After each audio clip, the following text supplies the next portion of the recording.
আজকে অনেকটা সকালে ঘুম থেকে উঠেছি, উঠে দেখি দেখো একটা বিড়াল বারান্দায় বসে আছে আর টিপ টিপ করে আমার দিকে চেয়েছিল। এদিকে দেখো আমার সোনাটা এখনও ঘুমাচ্ছে আর এদিকে আমি রান্নাগুলো সেরে নিচ্ছি।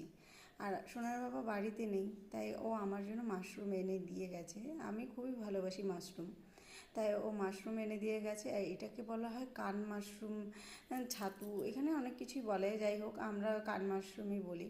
পাতার মতন দেখতে হয়। আর দেখো, আর আজকে ঝাল একদম অল্প দেব, মশলাও অল্প দেব, কারণ বাড়িতে আমি আর আমার সোনা, তাই দুজনের জন্য বেশি মশলা দিয়ে রান্না করবই না, কারণ আমার ছেলেও খাবে। যদি সোনার বাবা বাড়ি থাকতো তাহলে আরটু মশলা দিয়ে ঝাল দিয়ে কষা কষা করে, মানে লাল লাল করে রাঁধতে হতো, কারণ ওর বাবা এইভাবে জীবনেও খাবে না।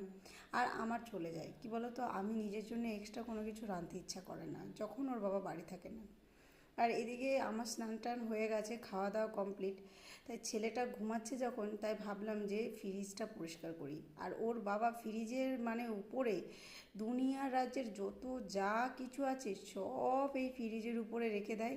আর এই দেখো, ফ্রিজটা অনেক দিন নোংরা হয়েছিল, প্রায় 1 মাস ছিলাম না, 1 সপ্তাহখানিক বাড়ি এসেও আর পরিষ্কার করা হয়নি। তাই ভাবলাম যে আজকে ফ্রিজটা সব বের করে ধুয়ে ধায়ে সব পরিষ্কার করব। আর বিশ্বাস করো, আমার যে একটা টুল ছিল, টুলটাও সোনার বাবা ভেঙে ফেলেছে। কেন জানো তো? রাগ করে।